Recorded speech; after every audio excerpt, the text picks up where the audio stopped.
இன்னைக்கு கடவுள் நம்மளுக்கு கொடுத்துருக்க வசனம் 2 சாமுவேல் 7:20. இனி தாவீது உம்மிடத்தில் சொல்ல வேண்டியது என்ன? கர்த்தராகிய ஆண்டவராய் இருக்கிற நீர் உமது அடியானை அறிவீர். இந்த வசனத்தை கொண்டு கடவுள் நம்மகிட்ட என்ன சொல்கிறது பார்ப்போம். இங்கே தாவீது தேவனுக்கு ஒரு ஆலயத்தை கட்டணும்னு நினைக்கும் போது கடவுள் சொல்கிறாரு, நீ கட்ட வேண்டாம், உன்னோட குமாரனுக்கு கட்டணும்னு சொல்கிறாரு. அதுக்கு தான் தாவீது சொல்கிறான், இனி நான் பேச ஒன்றும் இல்லை ஆண்டவரே, என்னை பற்றி உங்களுக்கு எல்லாமே தெரியுமேன்னு சொல்லி அவன் கீழ்ப்படுகிறான். தாவீது இடத்துல நம்ம இருந்திருந்தோம்னா நம்ம என்ன நினச்சிருப்போம்? கடவுளை உங்களுக்கு தான் ஆலயம் கட்டணும்னு ஆசைப்பட்டேன், அதில் என்ன தப்பு இருக்குது, ஏன் ஆண்டவர் ஏற்றுக்க மாட்டேங்கிறீங்கன்னு நம்ம கேட்டிருப்போம். இப்போவும் நம்ம நிறைய பேர் அதை தான் நினைக்கிறோம்.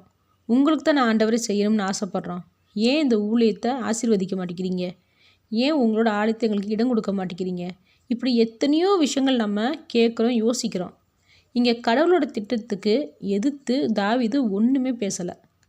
எந்த ஒரு காரியத்தையும் எப்போ செய்யணும், யாரை வச்சு செய்யணும்னு கடவுளுக்கு தெரியும். அவரோட திட்டம் எப்பயுமே தவறி போனதும் இல்லைன்னு தாவீதுக்கு நல்லாவே தெரியும்.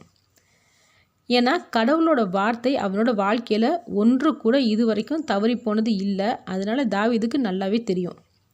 அவர் என்ன நினைக்கிறாரோ அதுதான் நடக்கும்னு புரிஞ்சுக்கிட்டு தாவீது கீழ்ப்படுகிறான். அது மட்டும் இல்லை, தேவனுக்கு கீழ்ப்படுகிறவங்க மேலே தேவன் பிரியமாக இருப்பான்னு அவனுக்கு நல்லாவே தெரியும்.